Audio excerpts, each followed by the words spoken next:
James David Williford. He was a rock star. He loved playing music. He was killed in a high-speed police chase here in Austin, Texas. His death didn't have to happen.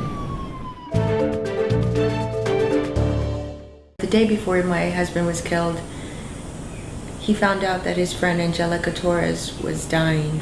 And so the last day of James's life, he was working on an email message to Angelica and making sure that we donated money to her. He actually left work early that day to make sure the donation went through, and on his way home from work, he was killed. She actually died earlier that morning, and he didn't even know that.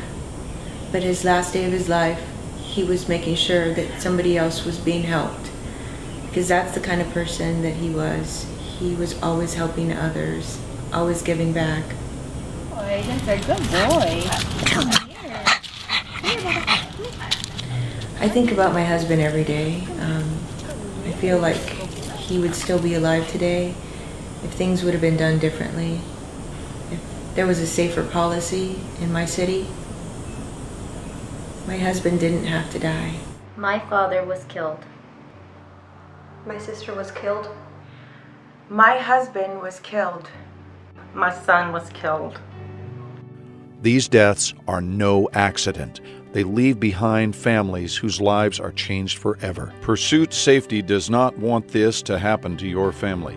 I just became the executive director of Pursuit Safety, and I found Pursuit Safety about 2.5 years ago when my husband was killed.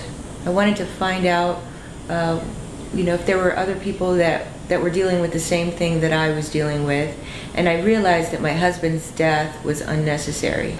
Every week, at least 3 innocent victims are killed due to unnecessary police pursuits. People do not have to die unnecessarily due to avoidable police pursuits. We're working with law enforcement by doing officer training.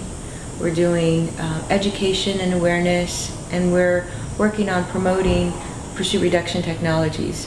All of these things aligned can help minimize unnecessary death